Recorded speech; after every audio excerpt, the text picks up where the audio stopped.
There is a clay tablet, cracked along its upper left corner, fired to the color of pale sand, small enough to rest in one hand, that contains a name.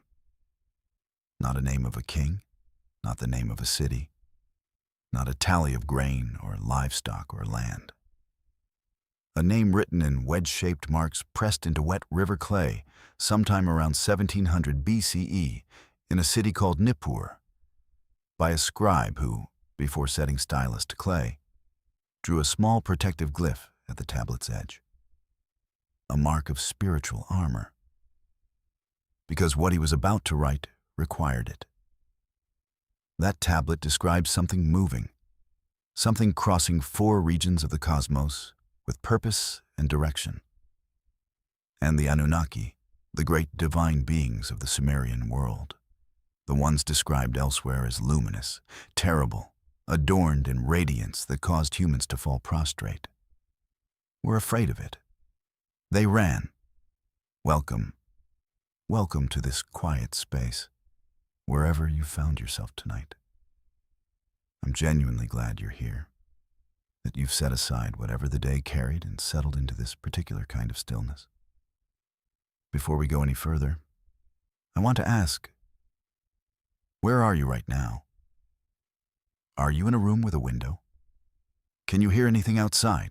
Traffic, wind, the particular silence of very late hours?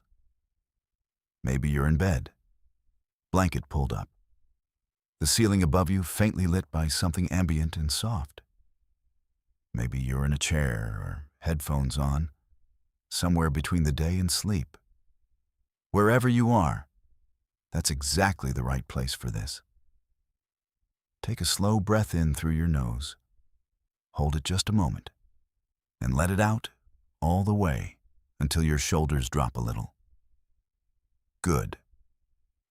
Tonight we're going to follow a thread that begins in the river mud of ancient Mesopotamia, in the marshlands between 2 great rivers, in a civilization that invented writing and mathematics and law and astronomy and something else, something harder to categorize, a civilization that wrote in careful wedge marks on fired clay that the greatest beings in their cosmos were hunted, pursued across 4 regions of the known universe by something the scribes considered dangerous enough to require protection before its name could even be spoken onto the clay.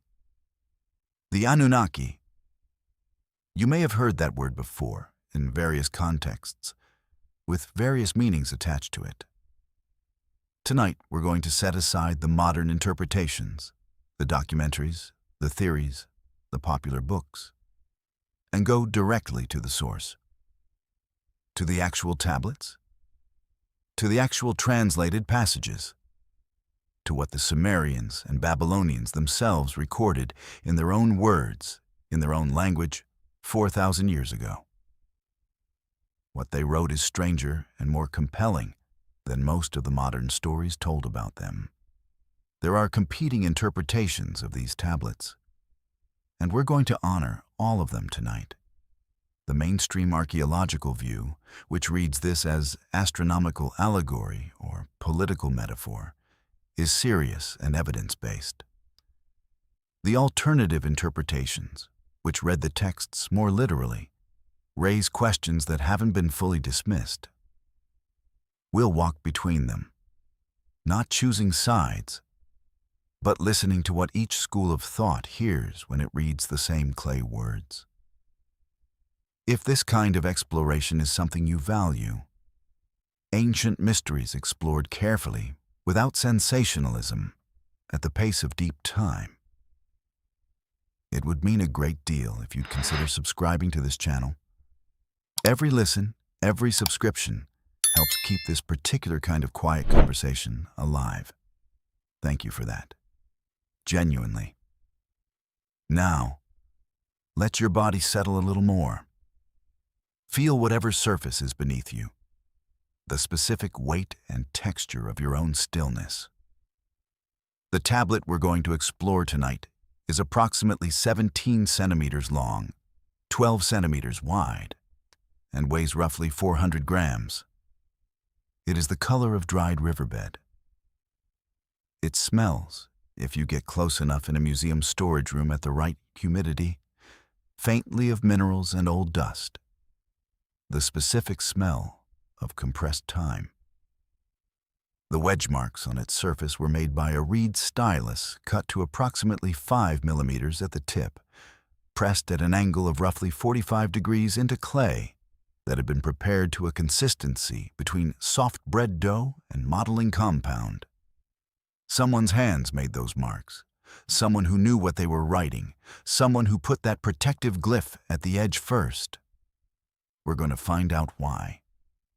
Let's begin far back, further than the tablet, further than the scribes, further than the cities.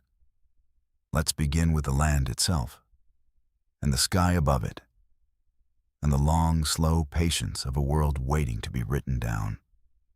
Long before the first reed stylus touched the first prepared clay, the land that would become Sumer was water, not ocean. Something more complex and alive than ocean. The confluence of two great rivers, the Tigris and the Euphrates, descending from the mountains of what is now eastern Turkey and northern Iraq, spreading across a vast alluvial plain into seasonal marshland, shallow lakes, and reed forests so dense and extensive that they constituted their own ecosystem. This was southern Mesopotamia during the late Pleistocene and early Holocene, between roughly 12,000 and 6,000 BCE, and it was not a landscape of dramatic geology. No mountains, no dramatic coastline, just the flat, patient, enormously fertile collision of river, soil, and sky. The sky over that flat horizon was something particular, something worth pausing to imagine tonight, if you're willing. On a clear night, and the nights over ancient Mesopotamia were clear, with a frequency that modern, light-polluted skies have made nearly unimaginable. The entire celestial dome was visible from horizon to horizon without obstruction. The Milky Way was not a faint suggestion, but a structural feature of the night, a river of compressed starlight arching overhead with enough luminosity to cast faint shadows on the reed marshes below. And against that background, moving with slow but measurable purpose, were 5 bright, wandering lights that behaved differently from the stars around them. They didn't rise and set with the fixed patterns of the constellations. They moved, they slowed. They sometimes appeared to reverse direction before resuming their paths. The people who first noticed this, who first tracked this movement with enough attention to recognize its patterns, were not yet building cities. They were living in reed-frame structures along the river margins, fishing the marshes, hunting the wild aurochs that grazed the floodplain edges, gathering the date palms that grew where fresh water met slightly saline soil. Their technology was sophisticated in ways archaeology sometimes undersells. They wove reed mats of considerable complexity. They fired clay pots at temperatures requiring careful fuel management. They navigated the river system in bitumen-sealed reed boats that the scholar Thor Heyerdahl later demonstrated could cross open water. And they watched the sky with the patient intensity that comes from having no artificial light to compete with it. The climate during this period, roughly 9,000 to 5,000 BCE, was what paleoclimatologists call the Holocene climatic optimum, slightly warmer and significantly wetter than today. The Persian Gulf extended further inland. The marshlands were larger, more biologically productive. Seasonal flooding from both rivers deposited the extraordinarily rich silt that made Mesopotamian agriculture, when it came, among the most productive in the ancient world. This flooding was not gentle. The spring floods of the Tigris could raise river levels by 4 to 7 meters within days, inundating settlements, reshaping channels, depositing and removing landscape features with a violence that the later Sumerian flood myths would remember in precise and terrified detail. Take a breath here. Feel the weight of that deep time. 9,000 years before anyone wrote anything down. Let that number settle without trying to fully comprehend it. The land held memory in its layers. Geological cores taken from the Mesopotamian plain show distinct flood deposit strata. Layers of clean, fine-grained silt interrupting the darker organic soil of human occupation. Archaeologists reading these cores can identify catastrophic inundation events separated by centuries of normal habitation. The people living through these floods didn't have geology to explain them. They had sky, they had pattern, they had the observation, developed over generations of careful watching, that when certain bright wandering lights aligned in certain configurations, the floods came with particular violence. This is not mysticism. This is empirical observation conducted over centuries without writing. The connection between planetary positions and flood cycles in southern Mesopotamia may have been real. The gravitational effects of planetary alignments on tidal patterns are measurable, even if subtle. The people who first noted the correspondence between the sky and the flooding earth were doing something that would eventually become astronomy. They were finding pattern in chaos. They were building, in memory and oral tradition, the first cosmological model. That model would eventually be written down. And what it described, the nature of the bright, wandering lights, their relationships to one another, their power over the world below, would become the foundation of everything tonight's tablet contains. The marshlands waited. The rivers moved. The wandering lights traced their ancient paths across the dome of sky. And slowly, over millennia, human settlements began to cluster and grow at the river margins, until one of them, a settlement at a place the later inhabitants would call Eridu, became something new. Something that needed writing. The first things human beings ever wrote down were not poetry, not prayers, not the names of gods. They were receipts, specifically records of grain allocations, livestock counts, the number of workers who received rations on a particular day from a particular storehouse at a particular temple complex. The earliest writing, emerging from the city of Uruk around 3,400 BCE, was a counting technology, a system for tracking the movement of goods through an economy that had grown too large and too complex for purely oral record-keeping. The first known written sign is a pictograph of a human head with a bowl at its mouth. It means to eat or to receive rations, not divine, not cosmic, practical. This origin matters for understanding what came later. Because when the same technology, marks on prepared clay, standardized symbols, systematic record, was eventually applied to the movements of the sky and the behaviors of divine beings, something significant happened. The rigor of the accountant entered the domain of the sacred. The Sumerians didn't separate these realms the way later civilizations sometimes would. The temple was the storehouse. The storehouse was the cosmic center. The cosmic center required accurate record of both grain deliveries and divine movements. The scribe served all of these simultaneously.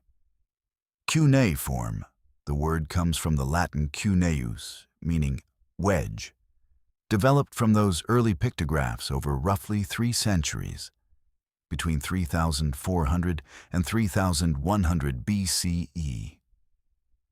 The process was gradual and practical. Curved lines were difficult to draw in wet clay without the stylus dragging. Angular impressions made with the edge of a cut reed were faster and more consistent. Pictographs became increasingly abstract as they were rotated, simplified, and standardized across scribal schools in different cities.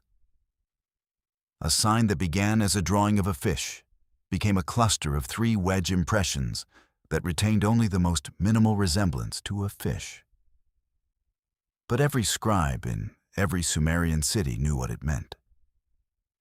The standard clay tablet of the mature Sumerian period, roughly 2500 to 2000 BCE, measured between 7 and 15 centimeters in length, depending on the length of the text it needed to contain. The clay was sourced from riverbed deposits within a few kilometers of the scribal school, prepared by mixing with water and sometimes fine organic temper to reduce cracking during drying.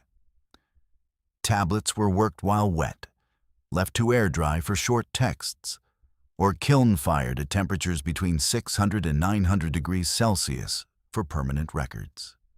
Fired tablets have an extraordinary durability. Several have survived fire, flood, building collapse, and 4 millennia of burial, with their inscriptions fully legible. The scribal schools, called Eduba, meaning House of Tablets, were attached to temples in every major Sumerian city. Students spent years copying established texts in sequence, beginning with simple sign lists and progressing to literary compositions. The curriculum was standardized enough that archaeologists have found nearly identical student exercise tablets in Nippur, and Eridu, cities separated by considerable distance. This standardization meant that a scribe trained in one city could read texts produced in another, creating a literate network across Mesopotamian civilization. Observe something interesting here. Within that curriculum, certain categories of texts were treated differently from administrative records. Agricultural and legal tablets were filed, referenced, updated, discarded when superseded. Literary and mythological tablets were copied repeatedly. Not because the content changed, but because the copying itself was considered meaningful. A student who copied the descent of Inanna was not simply practicing sign formation. He was participating in the preservation of something his teachers considered essential. And there was a third category, rarer, handled with specific ritual attention. These were tablets whose content required what the scribes called nam shub, protective incantation, before the writing began. The scribe would recite a formula, sometimes draw a small symbol at the tablet's edge or corner, and only then begin inscribing. This practice is documented in several scribal colophons and in the ritual texts of the Eduba tradition.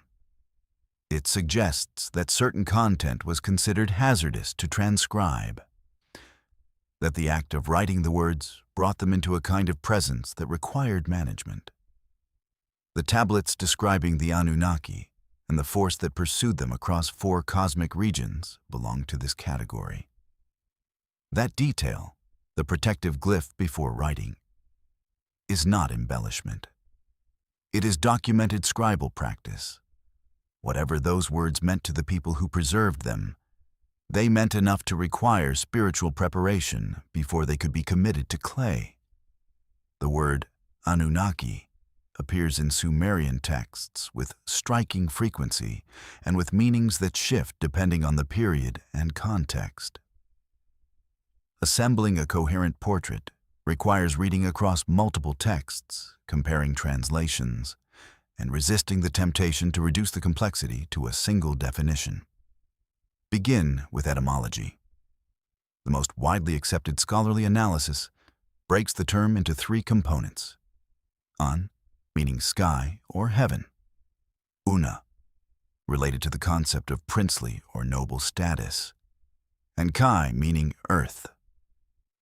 The resulting meaning, something like those of princely lineage between sky and earth, or the noble ones of heaven and earth.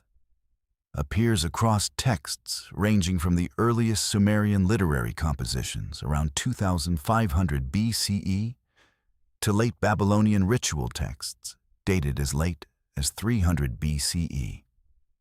That's over 2,000 years of consistent usage. Whatever the Anunnaki were in Sumerian religious consciousness, they were not a minor or temporary concept.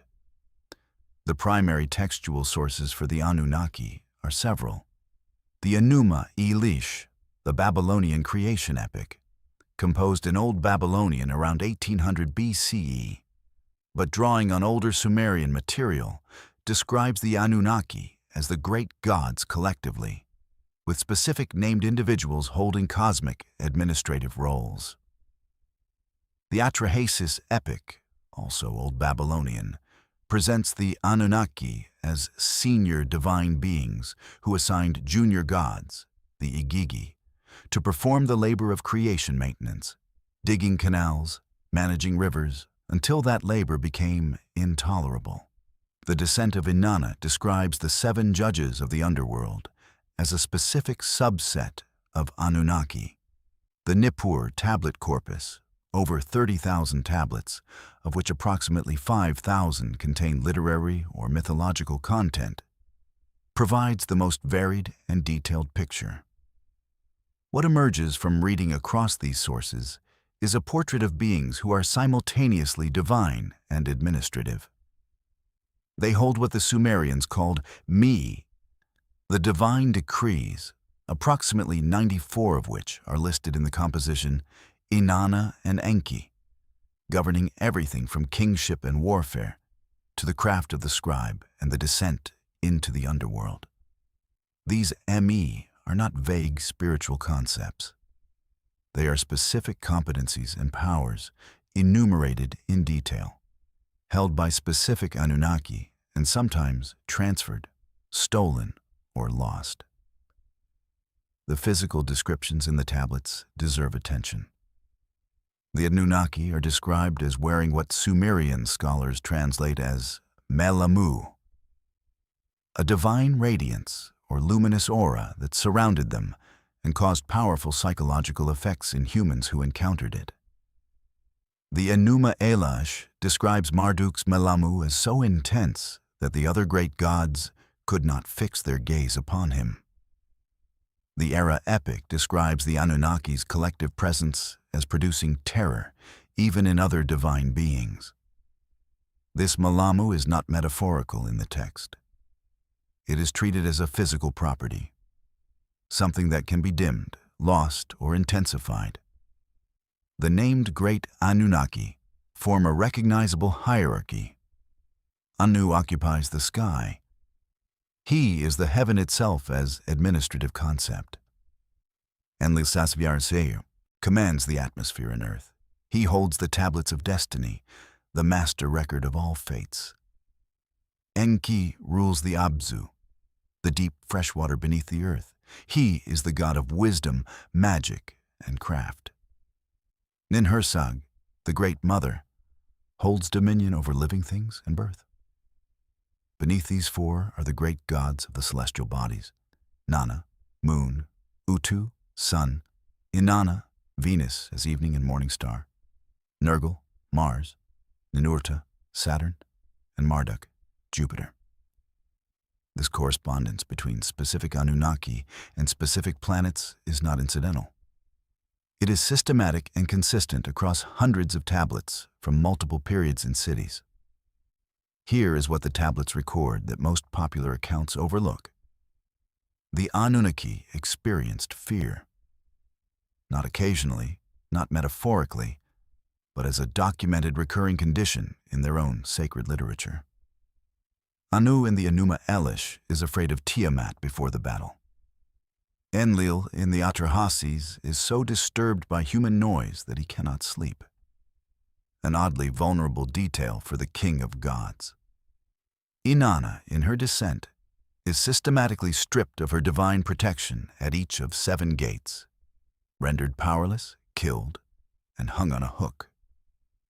The great gods in the Erra Epic, every one of them, respond to Erra's rising with submission, silence, and retreat.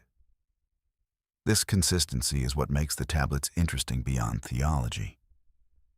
A pantheon that encodes its own vulnerability across multiple texts, multiple periods, multiple cities, is encoding something. Whether that something is astronomical, political, theological, or something else. The pattern is deliberate. And it centers repeatedly on one figure whose movements across 4 cosmic regions caused even Anu to bow his neck. That figure has a name. It's written in clay, and we're getting close to it. The city of Nippur sits today in central Iraq, approximately 160 kilometers southeast of Baghdad, in a landscape of flat agricultural land and scattered archaeological mounds. In antiquity, it occupied a position of extraordinary importance, not as a political capital, but as the religious center of Sumerian civilization. Nippur was the city of Enlil, holder of the Tablets of Destiny, king of gods. No Sumerian ruler could claim legitimate kingship without the approval of Nippur's priesthood. The city changed political hands repeatedly, governed at various times by Ur, Akkad, Isen, Larsa, Babylon. But its religious authority remained consistent across nearly 3,000 years of continuous occupation. This longevity made Nippur's archives extraordinary. Texts were deposited, copied, stored, and recopied across generations in quantities that dwarfed those of other Mesopotamian cities. When the University of Pennsylvania conducted excavations between 1888 and 1900, one of the first major scientific archaeological excavations in Mesopotamia, they recovered more than 30,000 cuneiform tablets and fragments from a single site they designated Tablet Hill. The excavation was conducted over 4 field seasons under the direction of John Peters, then Hermann Hilprecht, and used techniques that were considered sophisticated for their time, but that modern archaeologists recognize as having lost significant contextual information. Tablets were photographed, numbered, and shipped. Some to the Penn Museum in Philadelphia, where they remain. Others divided with the Ottoman authorities who held legal claim over Iraqi archaeological material, now housed in the Istanbul Archaeological Museums. Of those 30,000 tablets, approximately 5,000 contain literary or mythological content. Of those 5,000, a specific corpus, excavation numbers that Hilprecht catalogued in his 1893 field notes as belonging to the House of the Lament Singers, contained texts that Scribal colophons identified as coming from an archival tradition predating even the 3rd dynasty of Ur, circa 2100 BCE. These were, in other words, copies of older texts whose originals may have dated to the early dynastic period, 2900 to 2350 BCE, or possibly earlier. Within this corpus, 3 overlapping text families bear directly on tonight's mystery. The first is the Lugal-A, a composition of approximately 730 lines describing the god Ninurta's battle against the Asag, a force of chaos originating in the Kur, the Sumerian underworld mountain, and traversing multiple cosmic domains. The second is the Ninurta mythology corpus more broadly, including the Anzu myth, the return of Ninurta to Nippur, and associated hymns. The third, and most relevant for tonight, is the Erra Epic, also called the Erra and Ishum Epic, a composition of approximately 750 lines divided across 5 tablets, describing the traversal of the god Erra across what the text calls Kibrat Arbaim. That phrase, Kibrat Arbaim, is the key. Translated by Akkadian scholars including Wilfrid Lambert and Benjamin Foster as the 4 quarters, or the 4 regions, It appears 7 times in the Erra Epic alone, and occurs across the Enuma Elish, the Enuma Anu Enlil Omen series, and multiple royal inscriptions where kings claim dominion over the 4 quarters of heaven and earth. The phrase is formulaic. Ancient Mesopotamian texts use it the way English might use everywhere or the entire world. But in the Erra Epic, something different happens. The 4 quarters are not simply a rhetorical gesture toward totality. They are traversed in sequence. They are specific. And the beings who inhabit them, the great Anunnaki, respond to that traversal with documented terror. The first partial translations of the Erra tablets appeared in scholarly literature in the 1890s, with significant work by Leonard King in his 1896 Babylonian Religion and Mythology. But the text remained only partially understood until Luigi Cagni published a comprehensive critical edition in Italian in 1969 and an English translation in 1977, based on a collation of all known tablet copies. Cagni's edition identified 36 separate manuscript copies of the Erra Epic from sites including Nippur, Babylon, Ashur, Nineveh, Sultantepe, and Tel Haddad, spanning a date range from approximately 800 BCE to 200 BCE. 36 copies. For a text that mainstream scholarship sometimes classifies as a minor mythological composition, that number will matter. We'll return to it. To understand what the tablets describe crossing 4 regions, you first need to understand what those 4 regions were. What the Sumerians believed the cosmos actually looked like, how it was organized, who administered it, and why its structure matters for interpreting the hunt. The Sumerian cosmological model, assembled from dozens of texts across multiple periods, describes a universe organized into distinct but interconnected domains. At the top, An, heaven, the sky in its full extent, the dwelling of Anu and the celestial gods. Below that, Kai, earth, the inhabited surface of the world, domain of Enlil and human civilization. Beneath the earth, Kur, the underworld or primordial mountain, a dark, dust-filled realm governed by Ereshkigal, domain of the dead and of chthonic powers.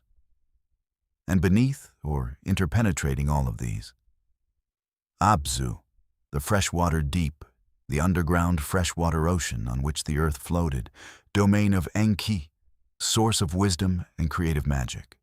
4 domains: Enki, Kur, Abzu, heaven, earth, underworld, and deep. The number 4 is not arbitrary in Sumerian cosmological thinking. It appears with the consistency of a structural principle.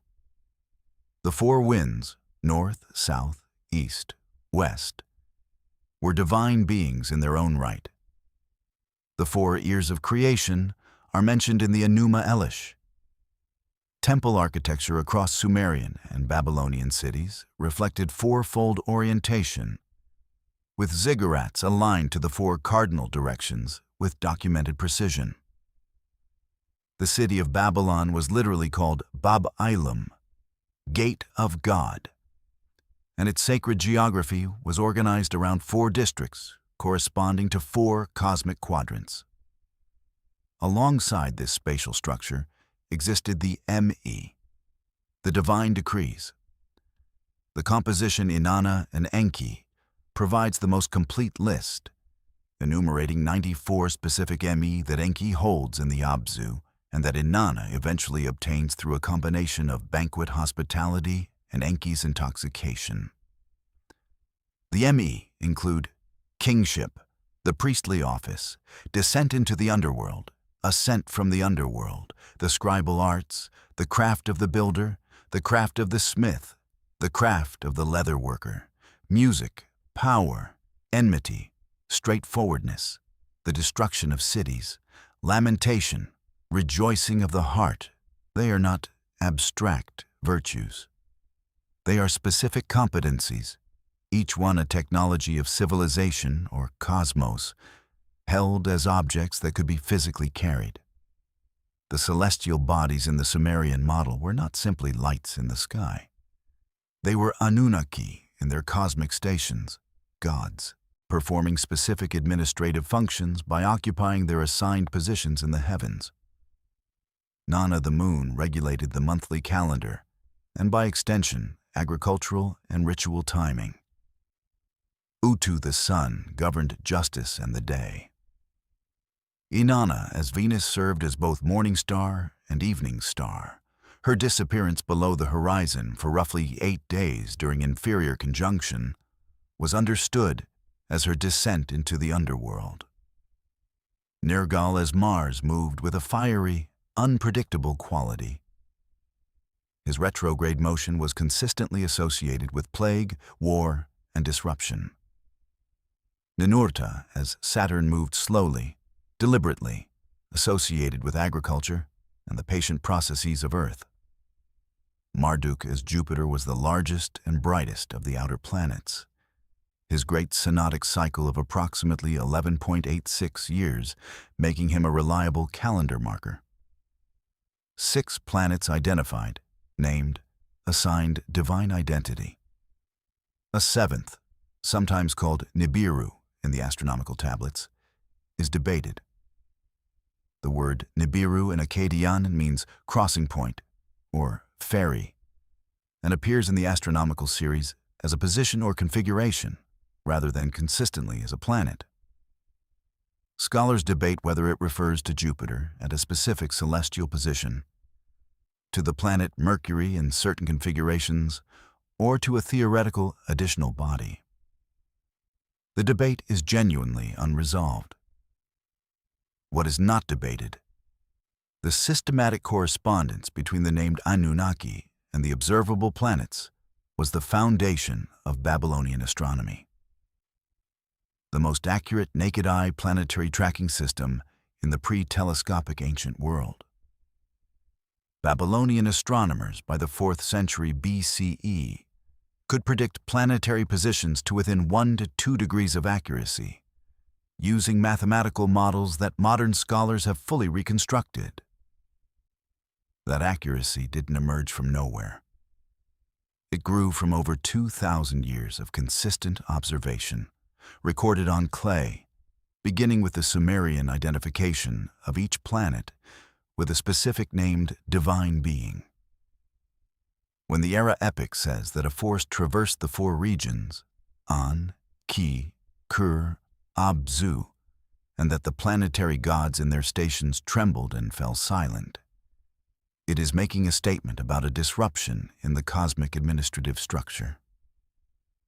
Whether that disruption was astronomical, political, theological, or something the Sumerians understood as entirely literal, the statement was precise.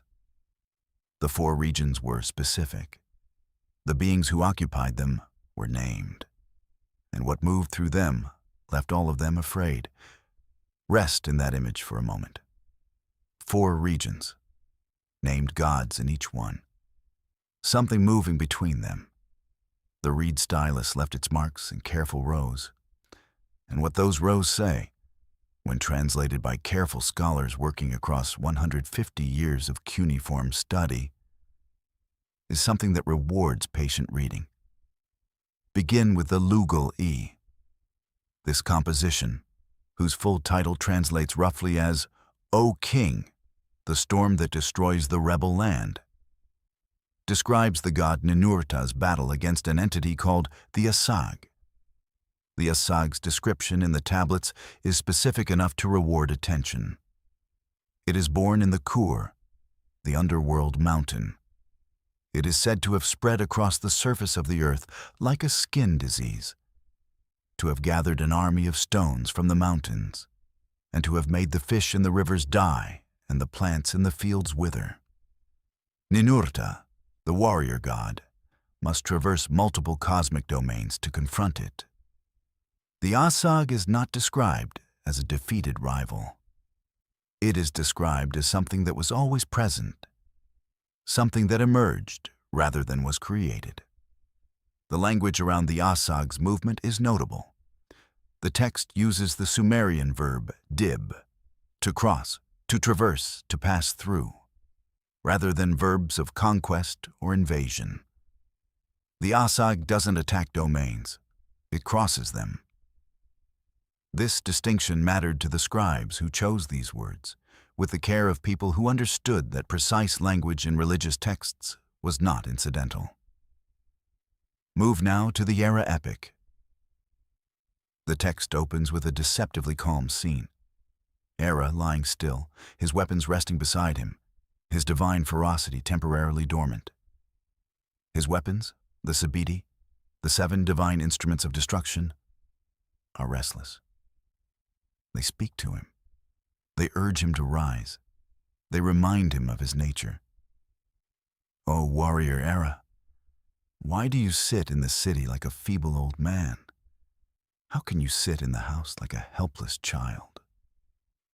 This opening, and weapons, that have independent voice and desire, is remarkable even within the rich tradition of Sumerian literary personification. The Sabiti are not tools. They are agents. Erra rises, and what happens next is described in the tablets with a cumulative force that Benjamin Foster's 2005 translation captures well. The great Anunnaki respond to Erra's rising in sequence. The text records, "The gods of heaven became like those who dwell in the interior of the earth. The great gods covered their mouths. Anu, in his heaven, bowed his neck. Enlil, king of the gods, went to a distant place. Ninhursag did not look upon the face of heaven. Ereshkigal went down to the underworld." Each of these responses is a specific cosmic gesture. Covering the mouth in Sumerian ritual is a gesture of submission and dread. It appears in other texts as what humans do before divine power they cannot resist. A god performing this gesture toward another is theologically extraordinary.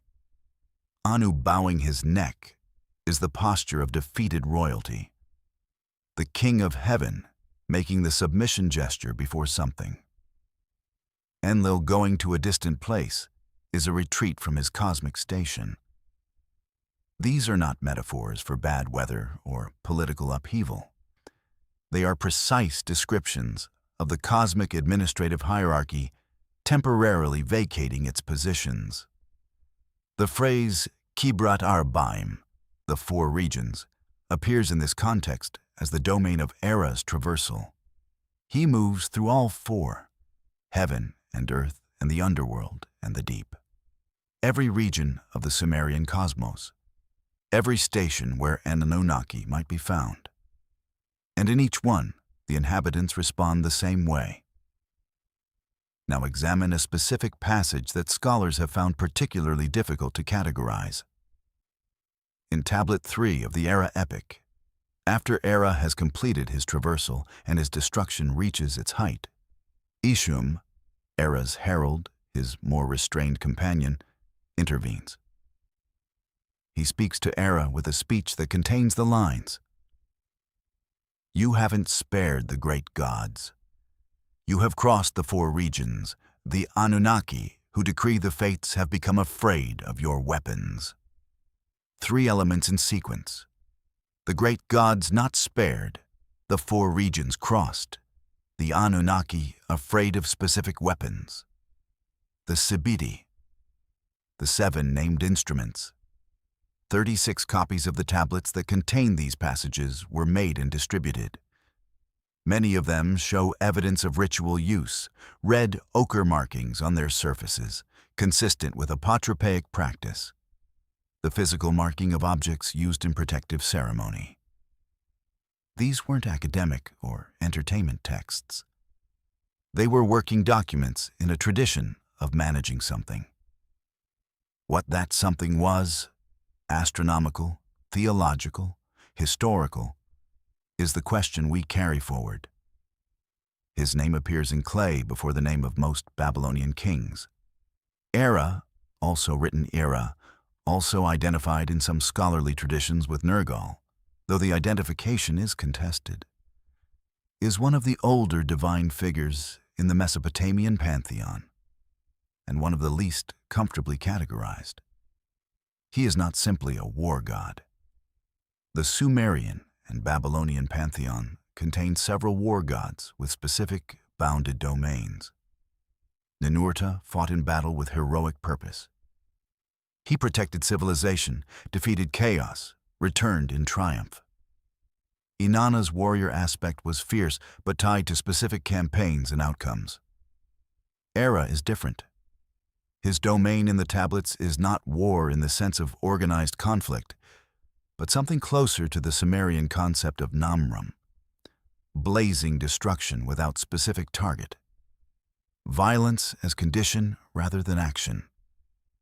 He is associated with plague, with the sudden death of animals and humans, with the collapse of cities not through siege but through some internal failure, some withdrawal of the order that held them together. His epithets in the tablets accumulate into a portrait. He who makes the land tremble appears in both the Erra Epic and in a separate hymn catalogued by the Assyriologist Wilfrid Lambert as Erra Hymn A. The roamer between regions appears in a ritual text from Assur, dated approximately 850 BCE, which calls upon Erra to spare a city as passage.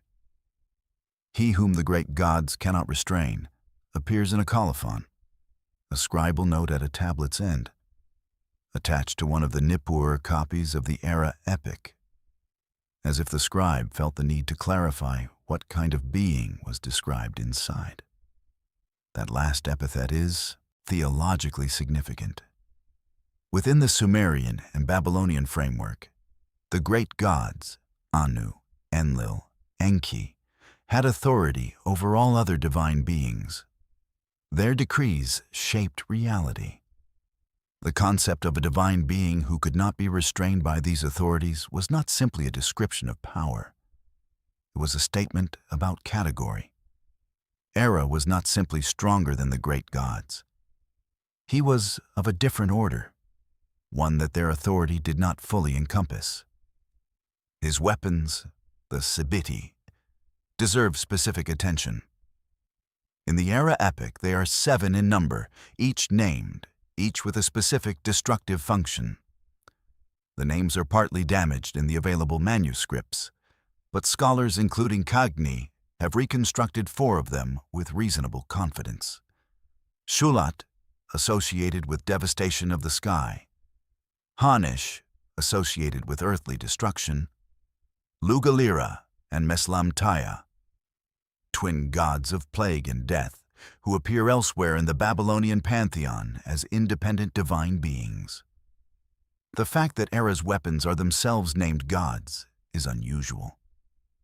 It suggests that his destructive capacity is not simply his own power, but a coalition of destructive forces that he commands or embodies. The physical descriptions of Erra in the tablets match what Sumerian astronomical texts record about Mars. Mars, called Nergal in its planetary identity, was the red wanderer, the unpredictable one. Unlike Jupiter's steady, predictable path or Saturn's slow, deliberate movement, Mars completes its retrograde approximately every 26 months, with a variability in apparent path and brightness that Babylonian astronomical texts note carefully. At its closest approach to Earth, Mars brightens to a reddish-orange magnitude of approximately -2.9, significantly brighter than Jupiter at most configurations. This dramatic brightening, combined with the reversal of apparent direction during retrograde, made Mars the most dynamically alarming of the visible planets. Erra figurines discovered at Nippur, Ur, and the site of Assur provide physical evidence of his cult. These are small clay or bronze figures, typically 8 to 15 centimeters tall, depicting a standing male figure with aggressive posture and weapons. found consistently at doorways and threshold contexts, between the exterior and interior of temples and private houses. They served apotropaic functions. They were placed where Erra might enter and asked, through their presence, to pass without stopping. The practice of placing Erra figures at thresholds is documented from roughly 900 BCE to 600 BCE, with a concentration of examples from cities along the Euphrates. The theological problem that Erra poses, which several Assyriologists have noted in scholarly literature, is that he is simultaneously within the pantheon and acting against it. He is an Anunnaki who hunts Anunnaki. He participates in the divine hierarchy even as his actions disrupt it. This internal contradiction is not an inconsistency in the mythological tradition. It appears to be the point. The tablets are describing something that the divine order contains but cannot control, a force that belongs to the system while being capable of overriding it. That paradox is ancient, and it is still, honestly, unresolved. The MUL.APIN,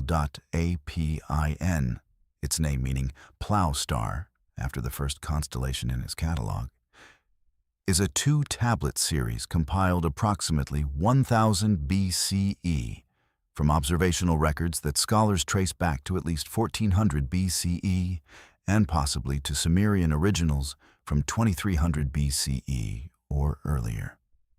It is the most systematic astronomical document to survive from ancient Mesopotamia, and it contains within its careful cuneiform columns a precise record of how Babylonian astronomers understood the movements of the planets relative to one another. The language the MUL.APIN uses for planetary interactions is worth sitting with. When Mars, Nergal, enters certain constellations or approaches certain planetary positions, the text does not say he appears near Jupiter or he is observed close to Venus. It says he approaches, he stands against, he overcomes, and in specific configurations, he pursues. This is technical astronomical language in a cuneiform tradition, where the same words serve both divine narrative and celestial observation. The planet and the god are not separate concepts requiring translation between registers. They are the same concept, tracked in the same text, with the same vocabulary. The 4 planets most prominently tracked in Sumerian and Babylonian astronomical observation, and most consistently identified with the major Anunnaki, are Mars, Nergal/Erra, Jupiter, Marduk, Saturn, Ninurta, and Venus, Inanna.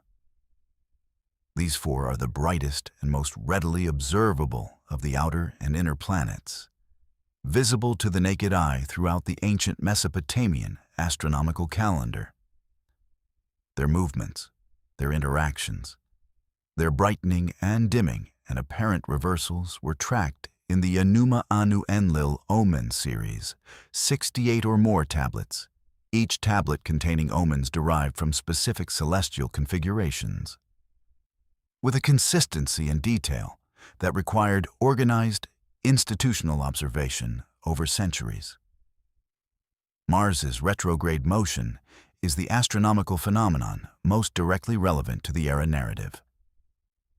The planet completes its synodic cycle, one complete circuit of apparent movement relative to Earth, in approximately 779.9 days.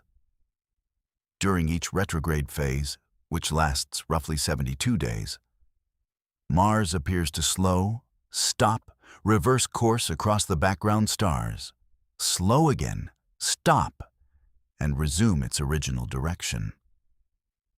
To ancient observers without the heliocentric model that explains this apparent reversal as a perspective effect of Earth overtaking Mars in its orbital path, the reversal looked like something returning, something that had been moving in one direction, turning back to pursue what it had passed.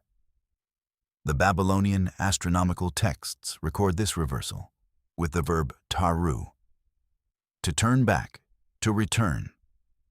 In martial and divine contexts, taru carried connotations of a warrior reversing to re-engage an enemy. The astronomical scribes were using language that described divine action because the phenomenon they were tracking was, in their conceptual framework, divine action. Mars as Erra turning back during retrograde was Erra reversing his traversal, returning to a region he had already crossed. The configuration that has drawn the most scholarly interest in connection with the Erra Epic's four regions narrative is a specific type of event. Mars retrograde occurring in close proximity to Jupiter, with Venus and Saturn also visible and in significant positions in the ecliptic.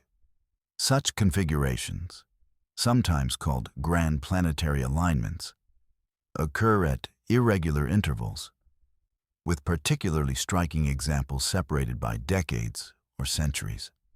Modern astronomical computation has identified several such configurations visible from Mesopotamia between 2200 and 1700 BCE, a period that encompasses the composition and early transmission of the texts that describe Erra's traversal.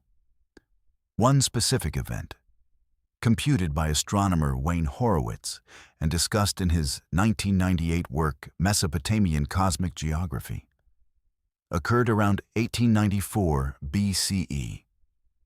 Mars entered retrograde in a configuration where it appeared to approach successively the positions of Jupiter, Venus, and Saturn within a roughly 90-day period. From the flat horizon of the Mesopotamian plain, this would have been visible as Mars appearing to pursue three other bright planets across the sky.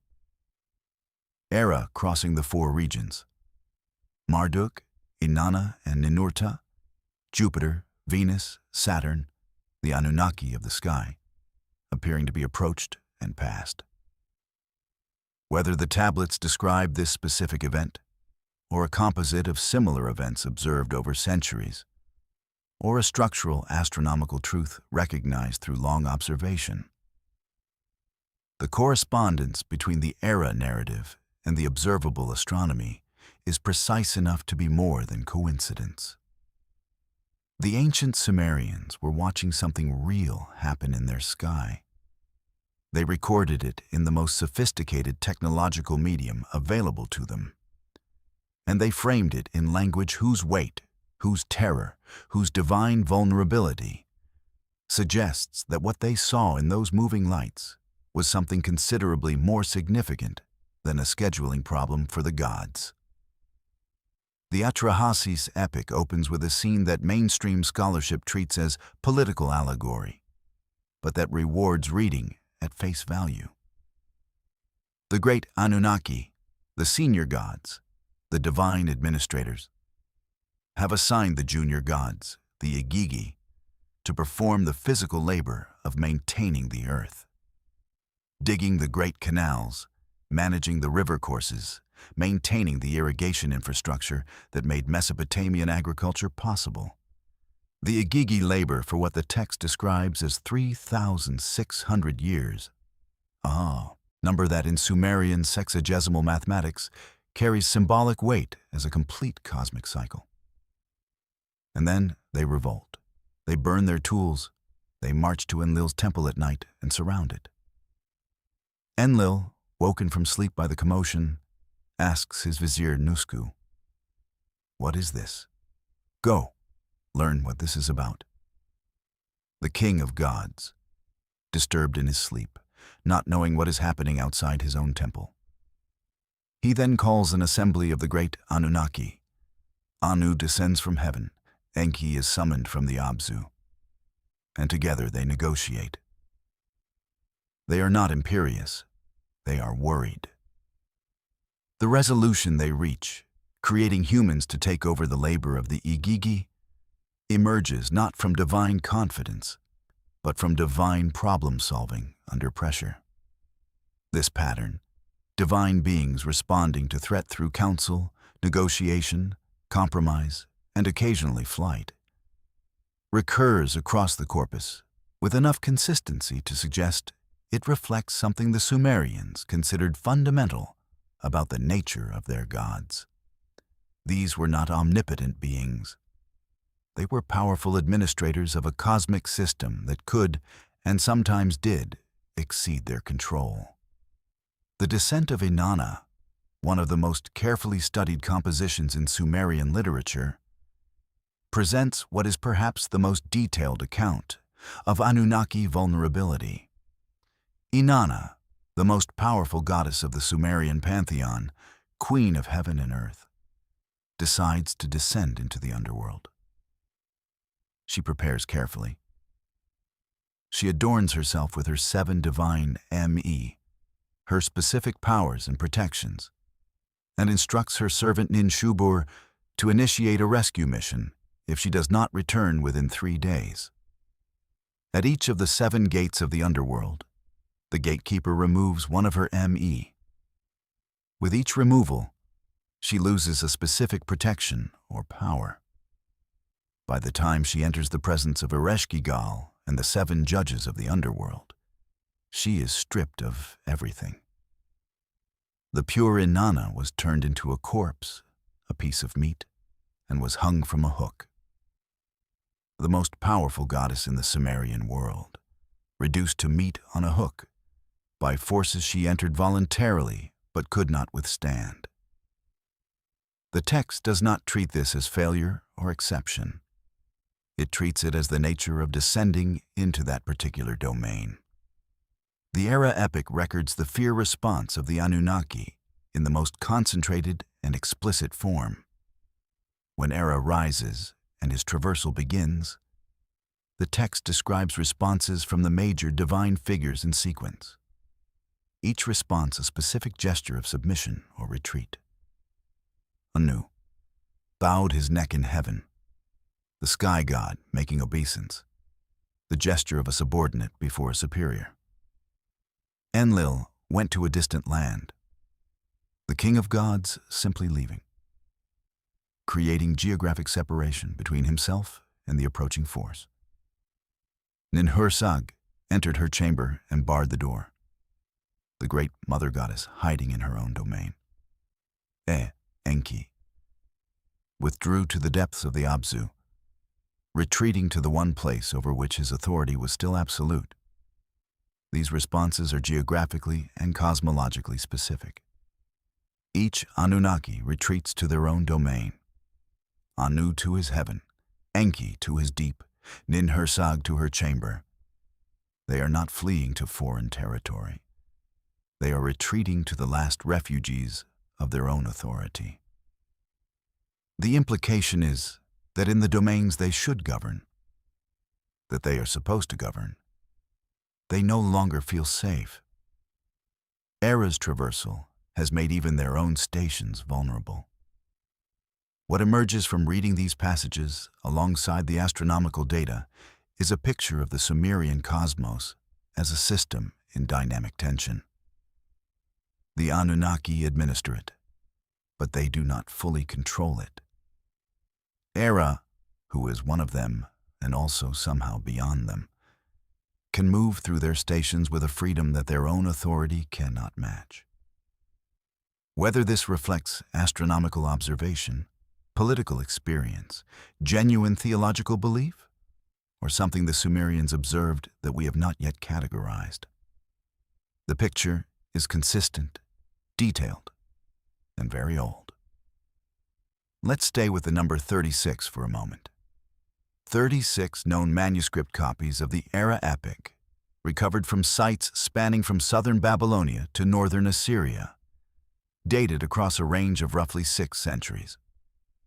For context, the Epic of Gilgamesh, arguably the most famous literary composition from ancient Mesopotamia, the text that contains a flood narrative parallel to Genesis, the story that astonished Victorian England when George Smith read it aloud in 1872, has approximately 73 known copies. The Erra Epic's 36 copies represent, for a text not treated as central in most popular accounts of Mesopotamian literature, a transmission record that demands explanation. In the Eduba Scribal school tradition, texts were copied for several reasons. Administrative texts, contracts, inventories, royal decrees were copied because current versions were needed. Literary texts were copied as educational exercises. Students practiced cuneiform by working through established compositions, beginning with simple sign lists and progressing to complex mythological narratives.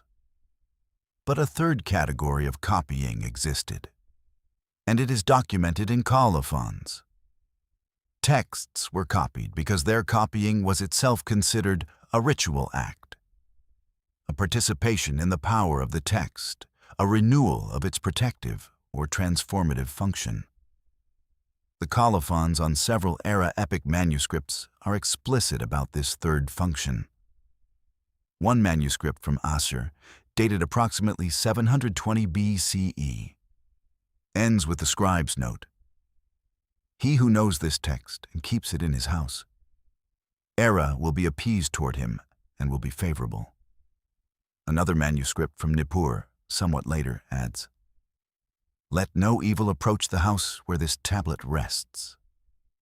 A third, from the Sultan Tepe site in southeastern Turkey, contains a colophon stating that the text was copied according to an old original, and that its copying was performed for the life of a named individual, suggesting that the act of transcription was considered life-preserving.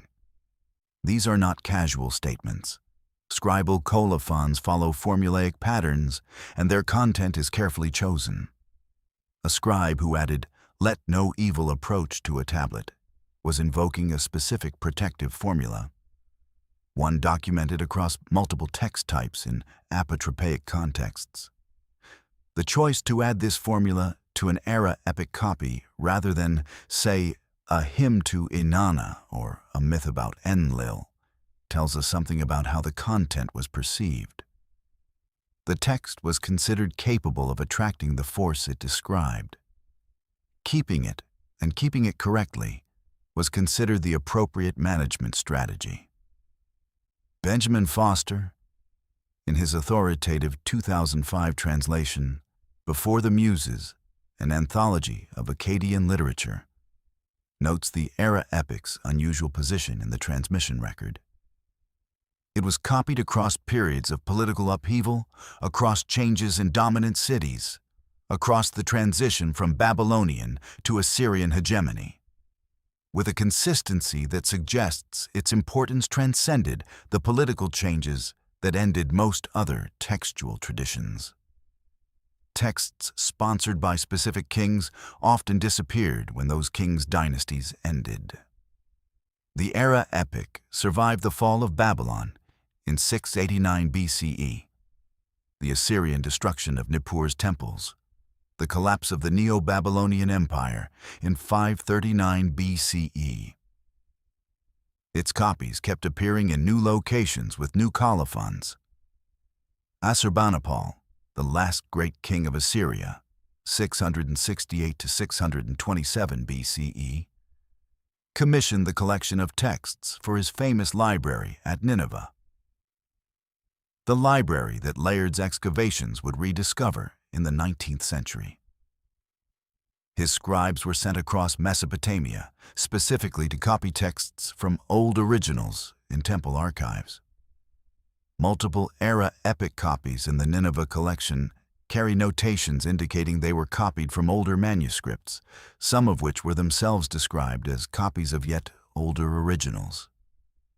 Assurbanipal was, in other words, maintaining a chain of transmission that reached back to the earliest cuneiform tradition. Why?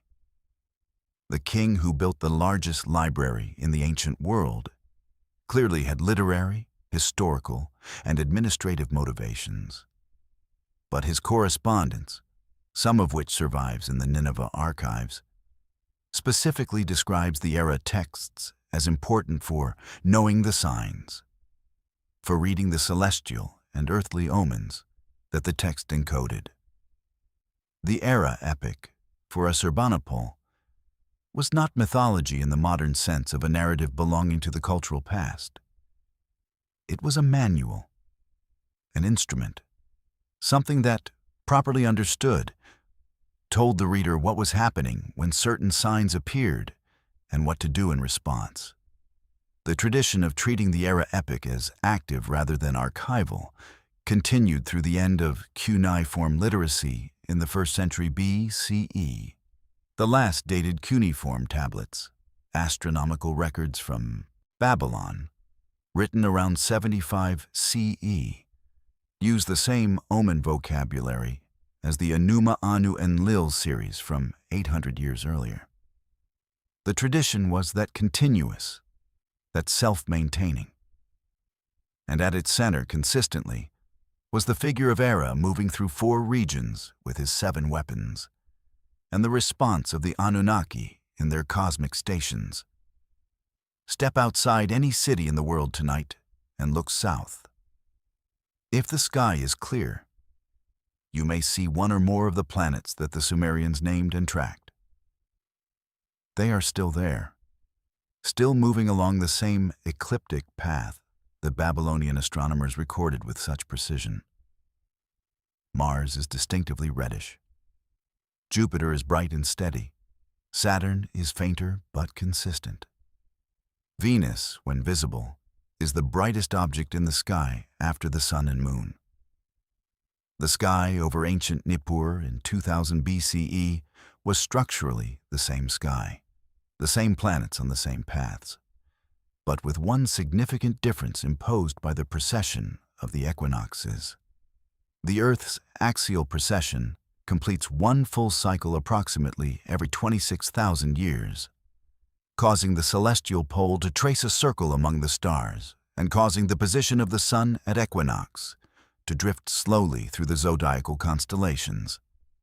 In 2000 BCE, the spring equinox sun rose in the constellation of Taurus, specifically near the Pleiades star cluster, which held enormous significance in Sumerian ritual calendars.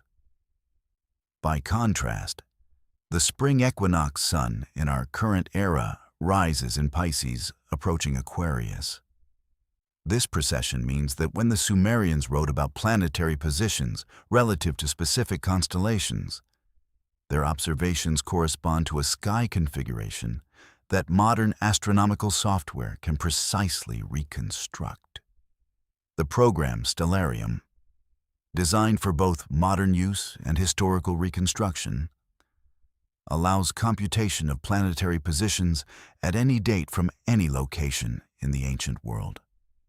Using Nippur's coordinates, 32.13 degrees north, 45.23 degrees east, and a date of, for example, 2094 BCE. The program renders the night sky as ancient Sumerian astronomers would have observed it. Several remarkable configurations emerged from this reconstruction exercise. The astronomer and Assyriologist Wayne Horowitz, in his 1998 monograph Mesopotamian Cosmic Geography, identified a notable planetary event in the spring of 1894 BCE. Mars entered its retrograde phase while in close proximity to Jupiter in the eastern sky, with Venus visible as the evening star in the western quadrant and Saturn positioned in the southern sky. Over approximately 90 days, Mars appeared to reverse course, move toward Jupiter, then resume its forward motion, creating a visual narrative of approach, close passage, and departure relative to the largest and most authoritative of the planets. The Enuma Anu Enlil Omens series provides the interpretive vocabulary that Babylonian astronomers applied to exactly such a configuration. Tablet 50 of the series, dealing with Mars omens, contains entries that correspond precisely to Mars approaching Jupiter. If Nergal, Mars, stands in front of Marduk, Jupiter, the king will die. His land will diminish. Tablet 59 addresses Mars in relation to the constellation where Saturn typically resided in this period. If Nergal Mars enters the constellation of the Old Man, Auriga, near Saturn's station, plague will come upon the land. And multiple tablets deal with the relationship between Mars and Venus, Erra and Inanna, with consequences ranging from drought to the destruction of cities.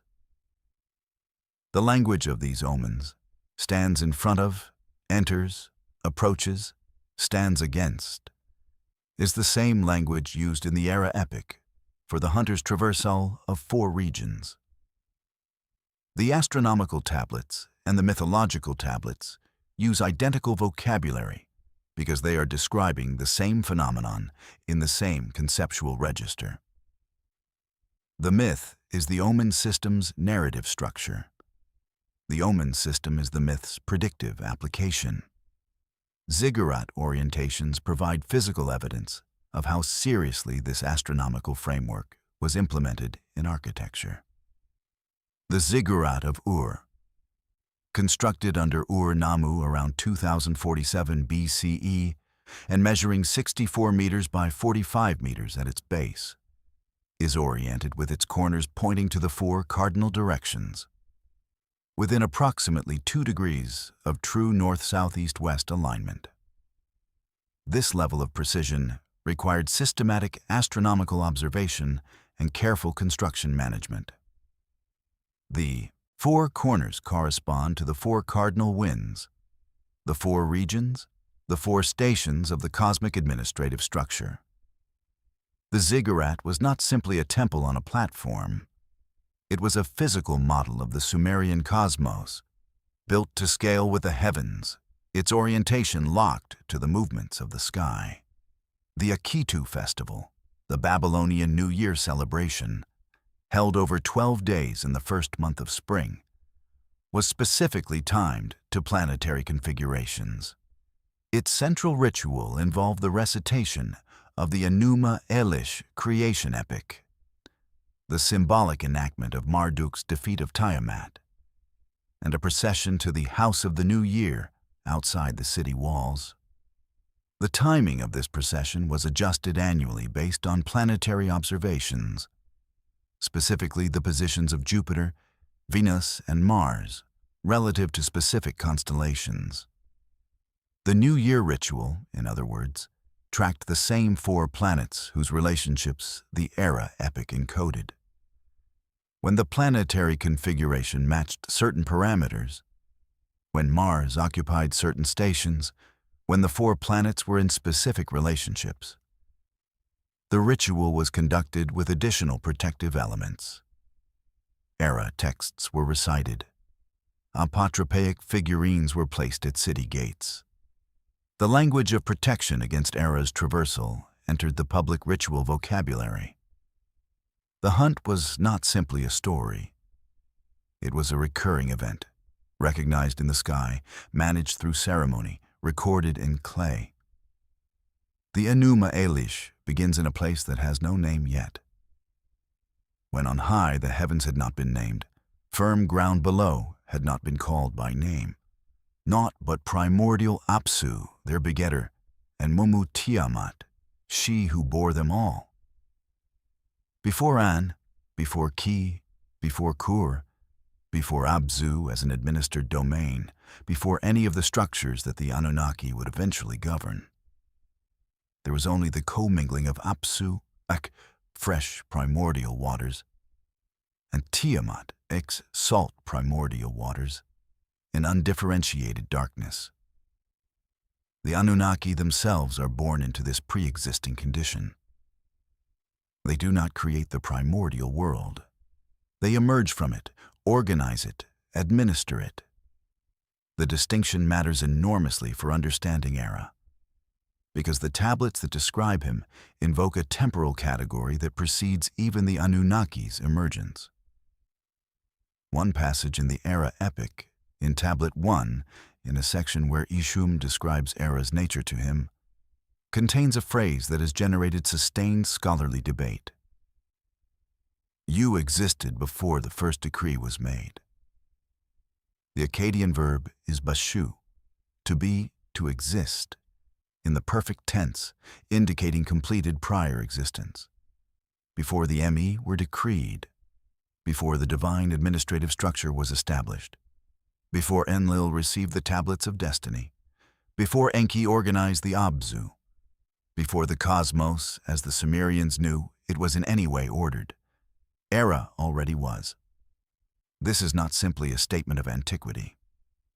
Within the Sumerian theological framework, it is a statement of categorical difference. The me, the divine decrees, were the mechanism by which the cosmos was organized and maintained. Everything within the cosmos was governed by me. A being that existed before the me were decreed existed outside the structure those decrees maintained. Erra is not a powerful Anunnaki. He is an entity that precedes and therefore exceeds the category of Anunnaki. The Kur, the Sumerian underworld mountain, occupies a similar status in the cosmological model. It is the domain that Ereshkigal administers, but its existence predates her administration. In the myth of Enki and the world order, Enki travels to every region of the cosmos and assigns divine administrators to each. He assigns gods to the rivers, the sea, the rain, the wind, the fields. But the Kur already has its queen. Ereshkigal was placed there as a gift in a tradition the text treats as preceding its own narrative frame. The underworld was not created. It was inhabited. Erra traverses the Kur freely, more freely than other divine beings. His association with plague and sudden death gave him access to the domain of the dead in a way that other Anunnaki, who required elaborate preparation and faced systematic disempowerment to enter the underworld, did not. The descent of Inanna required Inanna to pass through 7 gates, losing power at each. Erra passes through without negotiation.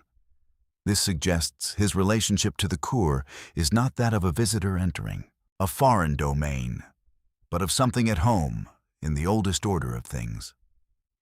Comparative mythology offers context without resolving the question. The Egyptian figure of Apophis, the primordial serpent that fought Ra's solar bark each night in the underworld, also predates the gods who opposed him. The Vedic Vritra, whom Indra killed to release the waters of creation, was a force that enclosed the cosmic waters before the creation act that released them. The Greek chaos, not the popular modern usage, but Hesiod's original chaos as the first thing that existed, preceded the gods who later organized the cosmos. Across these traditions, something that belongs to the pre-divine order appears in each mythology, and it consistently functions as a force that the divine administrators can manage, but cannot permanently eliminate.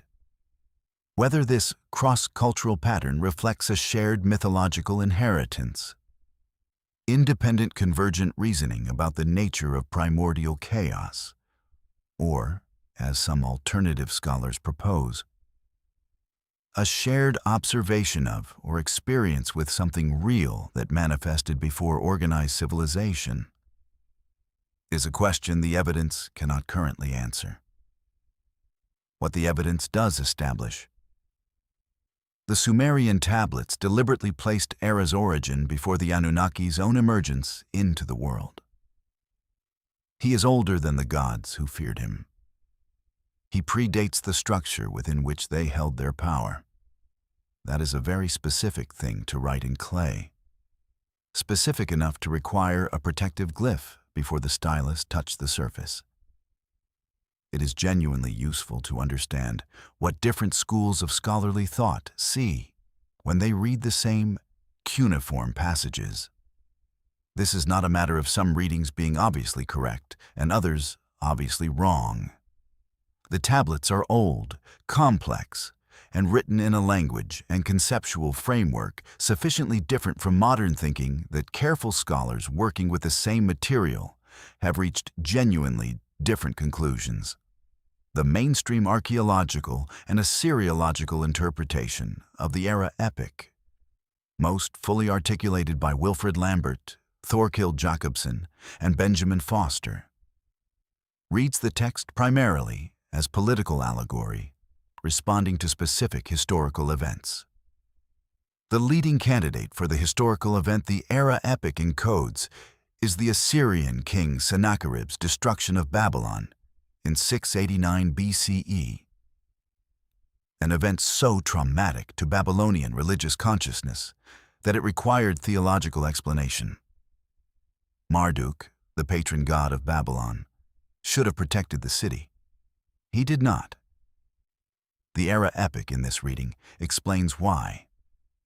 Erra convinced Marduk to temporarily abandon his cosmic post. His divine statue required refurbishment. His presence was needed elsewhere. And in that absence, Erra's destructive force swept through the four regions of the civilized world. Babylon's destruction was not the failure of Marduk. It was the temporary abdication engineered by Erra. This reading is supported by the text's internal evidence. The Erra Epic explicitly describes Marduk leaving his station, discussing with Erra the need to have his divine regalia restored. And the destruction that follows is described in terms that parallel historical accounts of Babylon's devastation. Fallen temples, destroyed city walls, scattered populations. The political allegory reading is coherent, historically grounded, and consistent with how other Mesopotamian literary compositions responded to historical trauma by framing it in mythological terms. The astronomical interpretation, developed by David Brown in his 2000 work Mesopotamian Planetary Astronomy Astrology, and by Francesca Rochberg in her extensive work on Babylonian scientific culture, reads the Erra Epic's four regions as the four quadrants of the ecliptic, and Erra's traversal as the movement of Mars through its retrograde cycle. In this reading, the text is encoding a sophisticated astronomical observation in mythological narrative, a common practice in ancient scientific cultures that did not separate natural philosophy from religious expression. The fear of the Anunnaki is the omen reader's fear of what Mars, in certain positions, portended, expressed through the myth's personification of planetary bodies as divine beings. This reading is also well supported. The correspondence between Erra's described movements and Mars' retrograde is precise. The omen literature's language mirrors the epic's language. The institutional connection between astronomical observation and mythological narrative is documented across the Mesopotamian textual record. The theological interpretation, articulated most carefully by Lambert and by the more recent scholar Andrew George, reads the Erra Epic as exploring a fundamental theological problem. How do you account for evil and destruction within a framework of divine administration? Erra represents the chaos within divine order, not an external enemy, but an internal instability. The violence that the cosmos contains and which occasionally exceeds the Anunnaki's management capacity. The fear of the Anunnaki is the theological admission that the gods do not have total control of the system they administer. The alternative interpretation, associated primarily with the popular writer Zecharia Sitchin, though taken up and modified by subsequent writers, reads the Anunnaki as extraterrestrial visitors, the four regions as four planetary bodies in our solar system, and Erra's traversal as a literal interplanetary journey.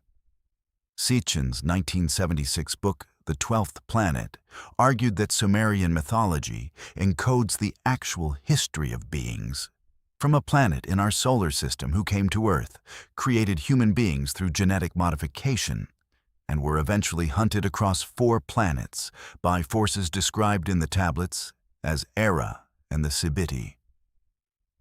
Where Sitchin's interpretation has documented problems, his translations contain errors that professional Assyriologists have catalogued.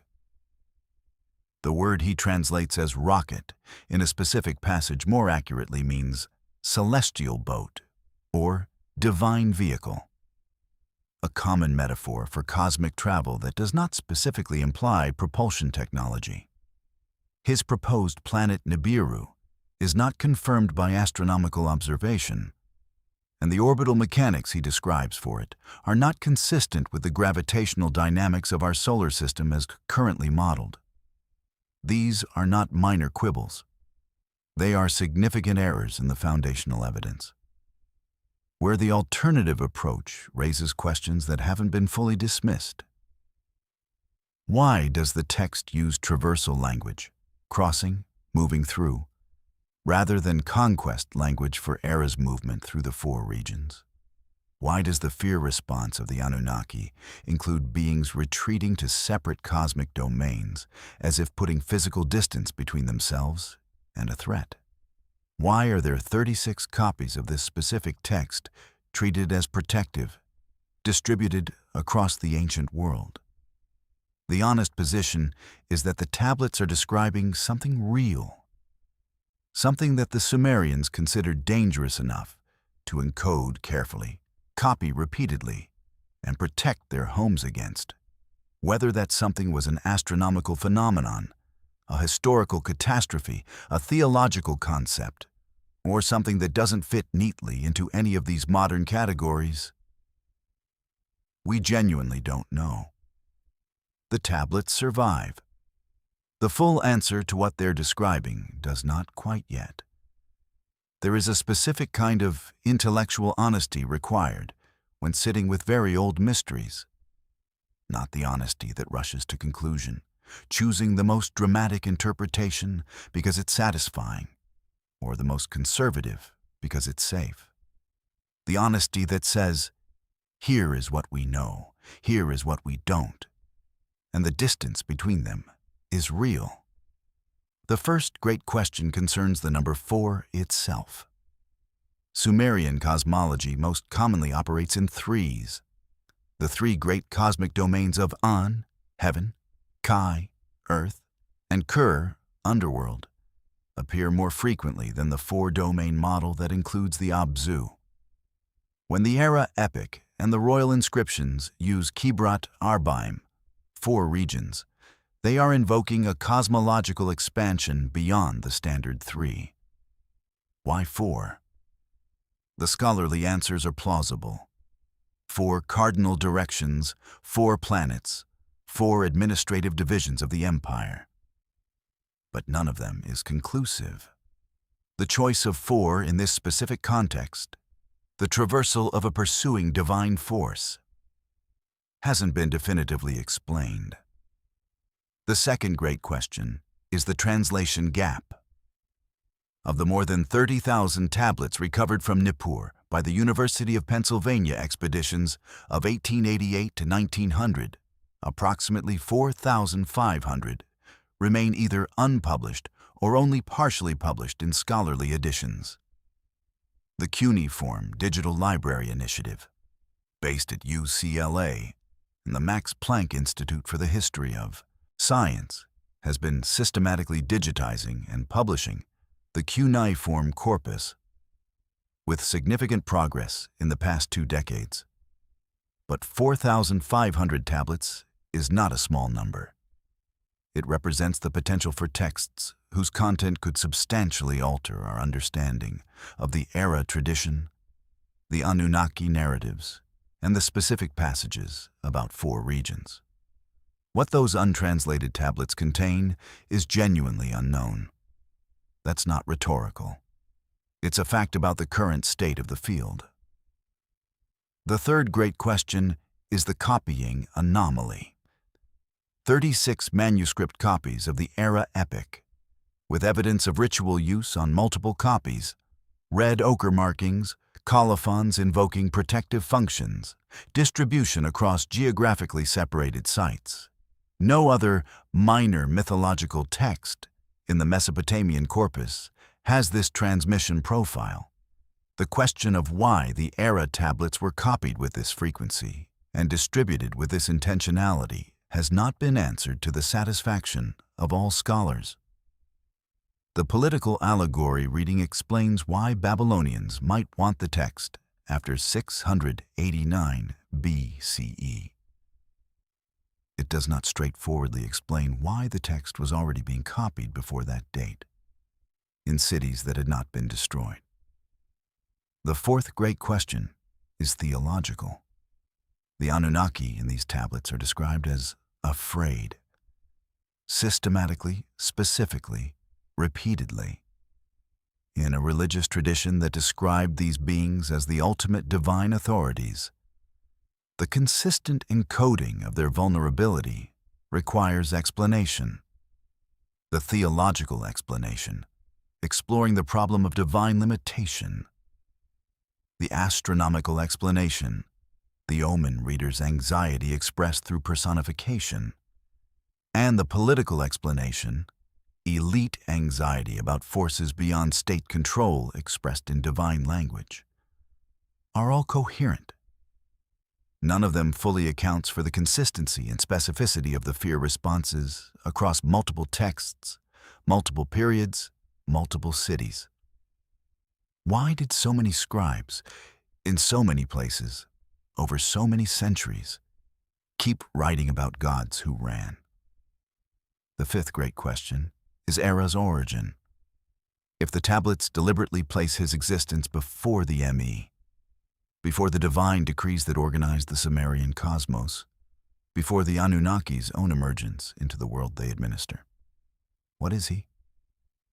Not theologically, not as an abstract concept, but in the practical imagination of the people who built protective figurines at their doorways to ask him to pass without stopping.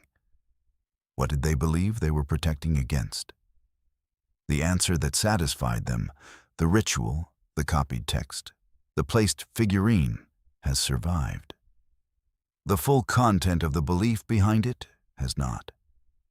The sixth great question is the cross-cultural pattern. The same structure, a force that predates the current divine order, traversal of multiple cosmic regions, 3 to 4, specific fear response from established gods, appears in Egyptian, Vedic, Babylonian, Hittite, and Ugaritic mythology, with enough consistency to suggest a shared root. Whether that shared root is a common mythological ancestor transmitted through cultural contact, a shared astronomical observation of Mars retrograde by independent civilizations, or a shared memory of something that happened before the historical record begins, remains genuinely open. The cultures are connected by trade and influence in ways that support the transmission hypothesis. But the independence of the Vedic and Ugaritic traditions from direct Mesopotamian contact is documented well enough that pure transmission can't account for all of it. These questions are not embarrassing gaps in scholarship. They are the living edge of a field that continues to advance. Every decade, new tablets are translated. New computational tools are applied to old problems. New archaeological work reveals new evidence. The questions we sit with tonight are questions that the next generation of Assyriologists may be closer to answering than we are. Or they may find that the answers, when they come, open still deeper questions. That has been, historically, the tendency of this particular field. If the Erra Epic's account of a hunting force traversing 4 cosmic regions were unique to Mesopotamia, a single cultural tradition's specific mythology, we might comfortably attribute it to the particular anxieties of Sumerian civilization, its vulnerability to flooding, its experience of political instability, its sophisticated astronomical program finding pattern in planetary motion. But the pattern isn't unique. And that's where the comparative evidence becomes genuinely interesting.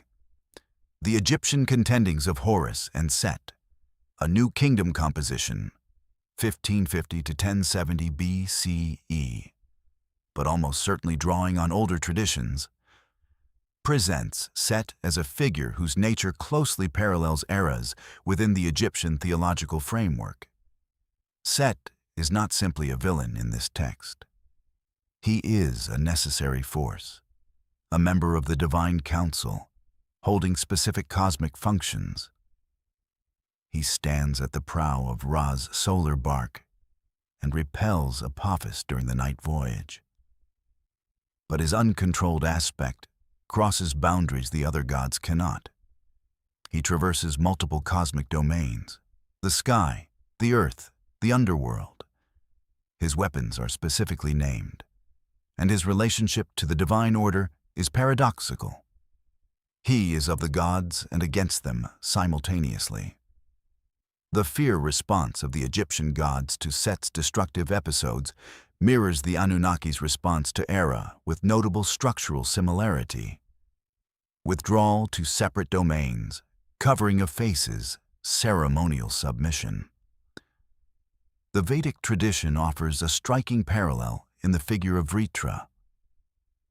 In the Rig Veda, composed in its current form around 1500 to 1200 BCE, but incorporating material from a significantly older oral tradition, Vritra is the great serpentine force that enclosed the cosmic waters before Indra's creation act released them.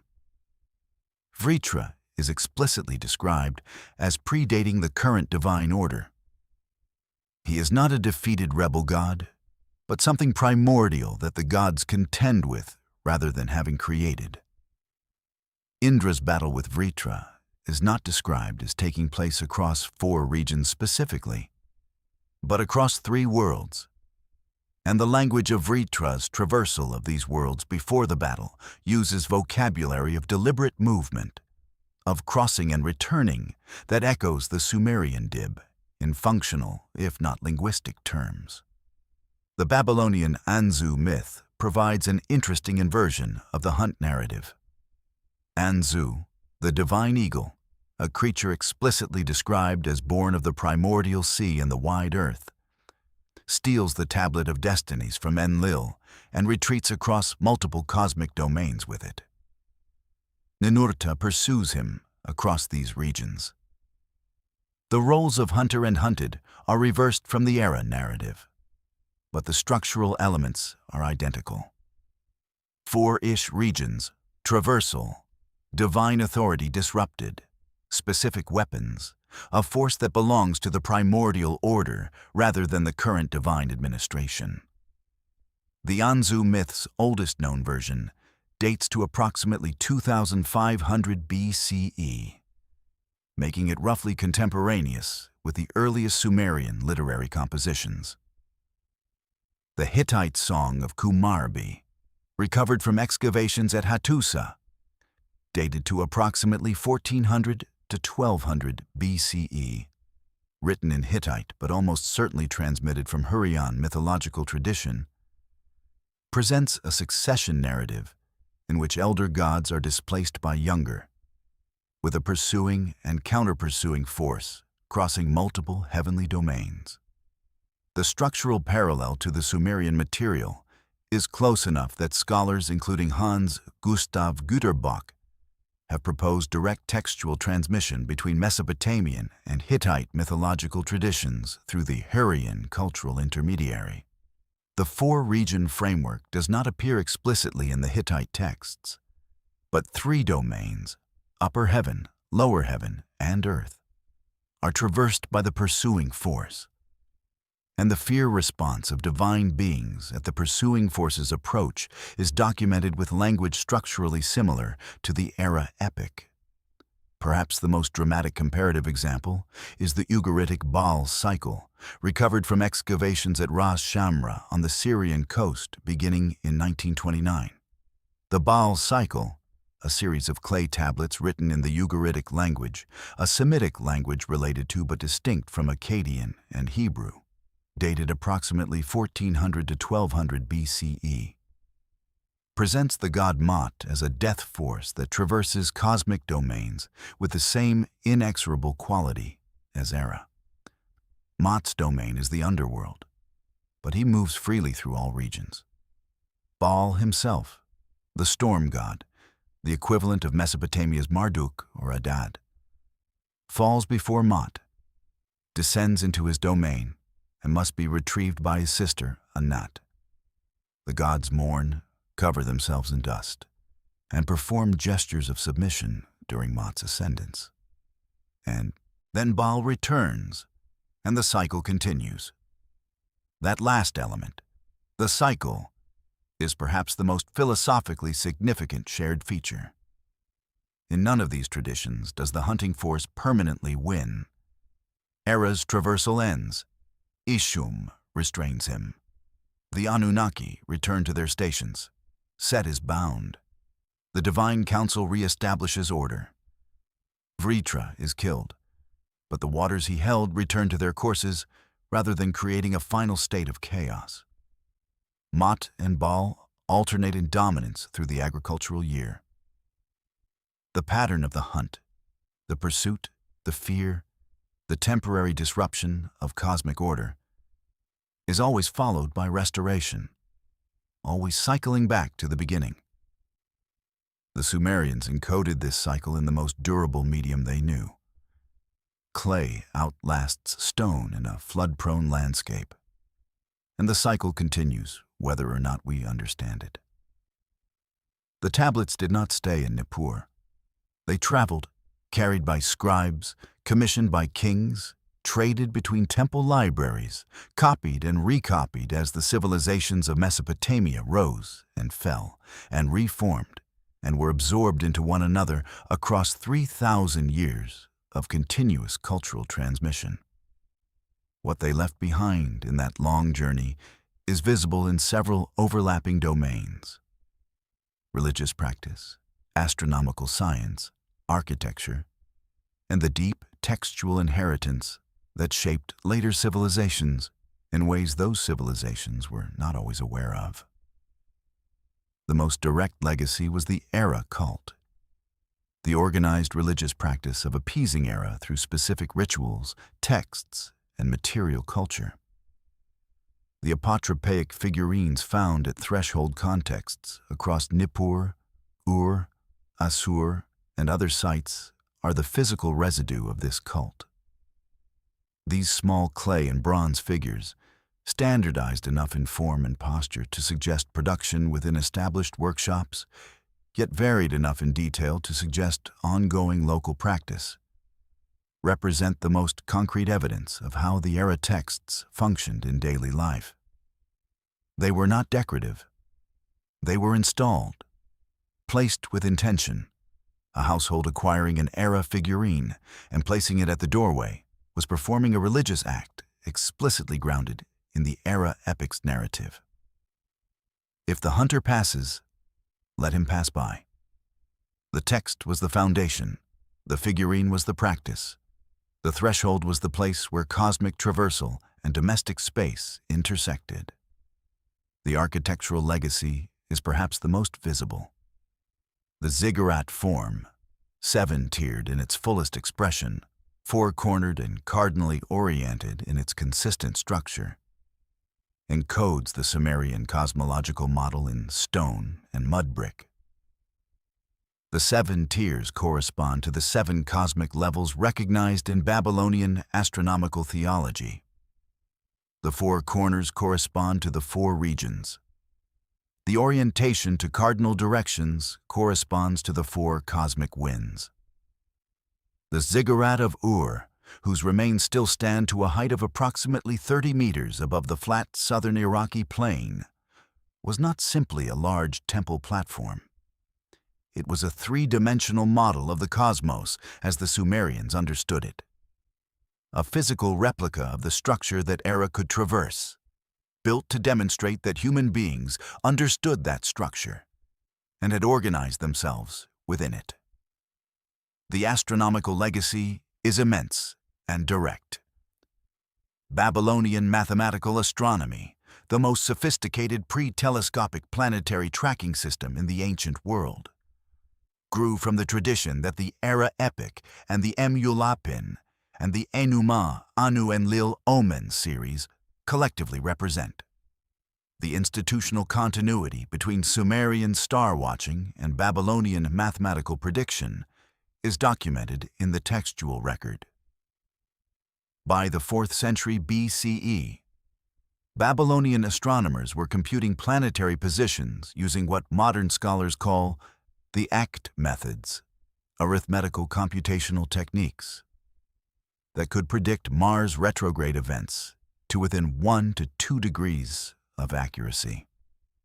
This was not a sudden development. It was the culmination of 2,000 years of systematic observation that began with the Sumerian identification of each planet as a named Anunnaki, whose movements required precise tracking because those movements mattered. The Greek astronomical tradition, which gave us the foundations of modern astronomy, was significantly shaped by Babylonian precedent. The Antikythera mechanism, constructed around 100 BCE and considered the world's first analog computer, incorporates planetary period relations that directly reflect Babylonian astronomical parameters. The Metonic cycle, named for the Greek astronomer Meton of Athens, 432 BCE, was in fact known to Babylonian astronomers centuries earlier. The zodiacal system that underlies both ancient astronomy and the modern astrological tradition derives directly from the Babylonian ecliptic division that grew from the tradition of tracking Erra Mars, Marduk Jupiter, Ninurta Saturn, and Inanna Venus through their relationships with one another.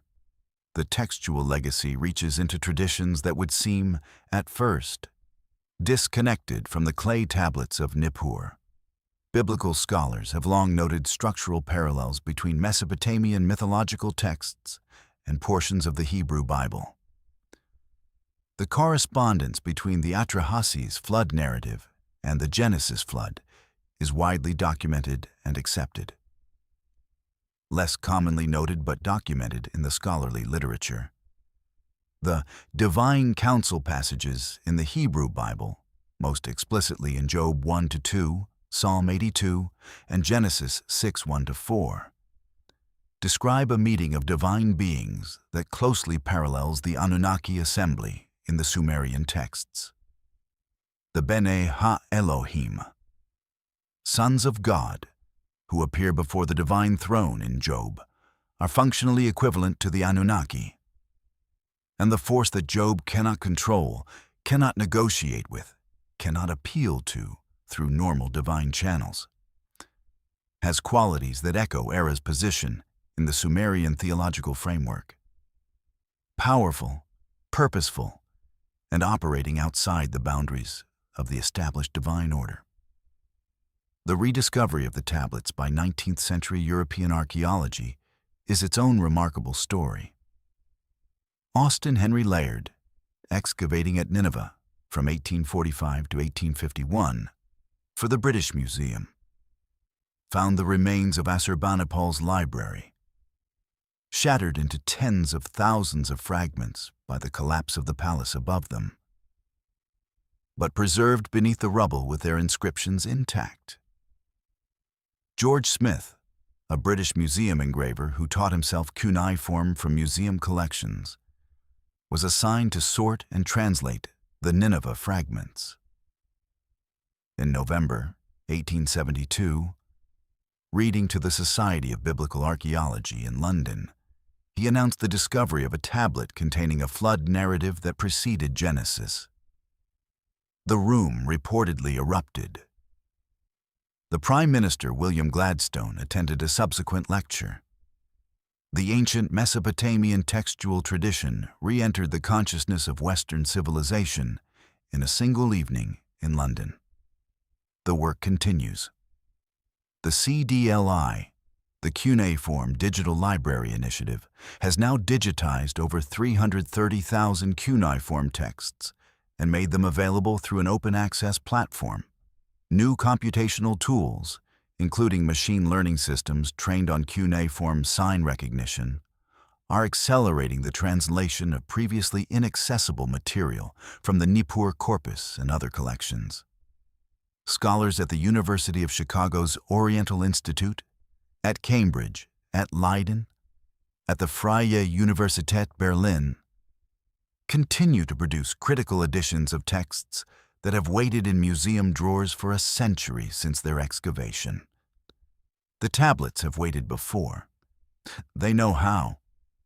Somewhere tonight, in a museum drawer in Philadelphia, or a display case in Istanbul, or a climate-controlled storage facility in Baghdad. A fired clay tablet rests in the dark. It is approximately 17 centimeters long. It weighs roughly 400 grams. It is the color of dried riverbed, and its surface is marked with wedge-shaped impressions made by a reed stylus pressed into wet clay by hands that have been dust for 3,700 years. It is not doing anything. It does not need to. It has already done everything asked of it, held the words, survived the fires, outlasted the empires, waited in the earth for the excavators, traveled in crates to museums, been read under glass by scholars who spent their lives learning to understand it. The tablets part is finished. The words are out. They have been sitting in the air of the world again since the 1870s. Since Layard's pickaxes and George Smith's translations and the slow, careful work of Assyriologists across a century and a half. The words describe something crossing 4 regions, something that caused the Anunnaki to cover their mouths, to bow their necks, to retreat to their own domains and bar their doors. Something that existed before the first divine decree was made, that the Sumerians encoded in their most carefully transmitted text, that scribes protected themselves before writing, and that householders placed at their thresholds to ask politely to pass them by. We don't know what it was. That's worth sitting with for a moment tonight, if you're willing. Not as a frustration or gap or failure of scholarship, but as a fact about the nature of what has survived. The Sumerians knew something, or believed something, or observed something that was significant enough to require this level of careful preservation. What they knew or believed or observed did not make it through the 4,000 years between their styluses and our translations intact enough to be certain about. Some knowledge is like that. It comes to us in fragments, in partial transcriptions, in the protective glyphs a scribe drew before he dared to begin. And that's all right. Go outside tonight if you can, or look through a window if you can't. The planets are still there. Mars, with its faint reddish quality, moving along the same ecliptic path it has always moved along. Jupiter, brighter and steadier. Saturn taking its slow, deliberate time. Venus, when it's visible, outshining everything. They are still following the patterns that Sumerian astronomers tracked from the flat Mesopotamian plain over 4,000 years ago. From horizons without electric light, in a darkness rich enough to show every nuance of planetary motion.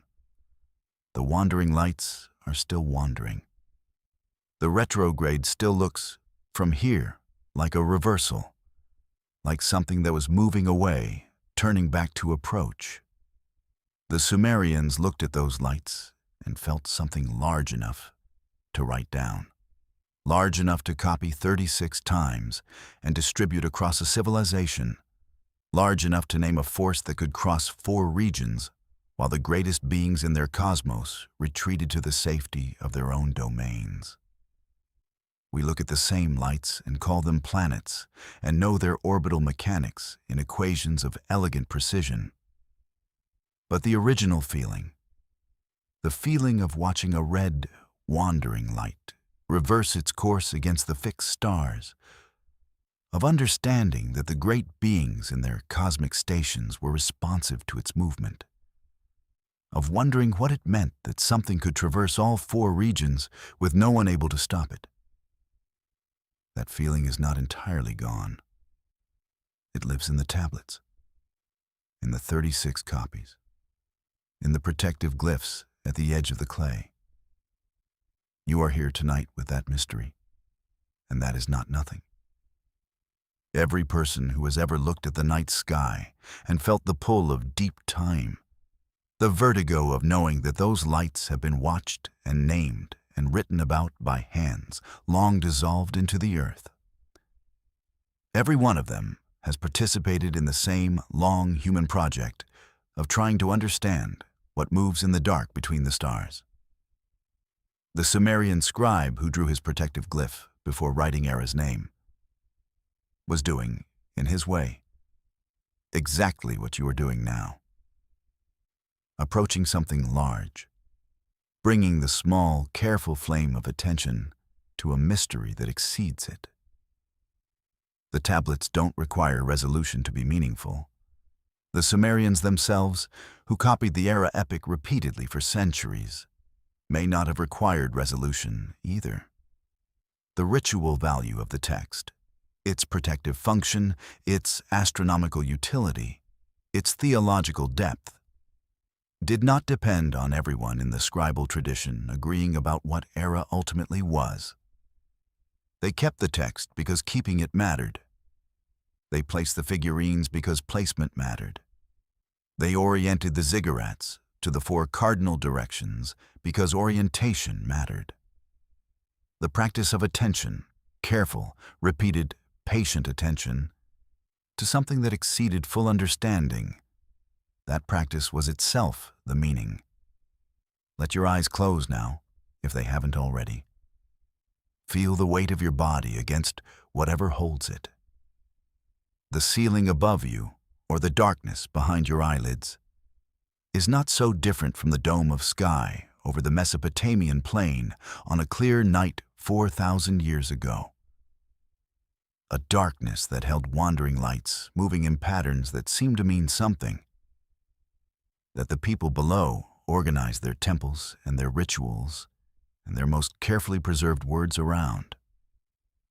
The clay tablet rests in its drawer. The scribes are long still. The Anunnaki, whether gods or planets or memories or something the language of our categories doesn't quite encompass, hold their positions in whatever region they have always held.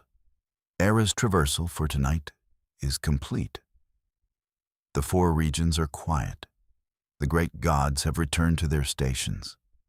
And somewhere, in the oldest stratum of human wondering, a reed stylus rests beside a finished tablet, and a protective glyph holds its small position at the upper left corner of the clay. And the words inside are exactly what they have always been. Waiting to be read, waiting for the next quiet mind in the next quiet night, to come close enough to the mystery to feel it breathe. Rest now. The stars are keeping watch. They always have,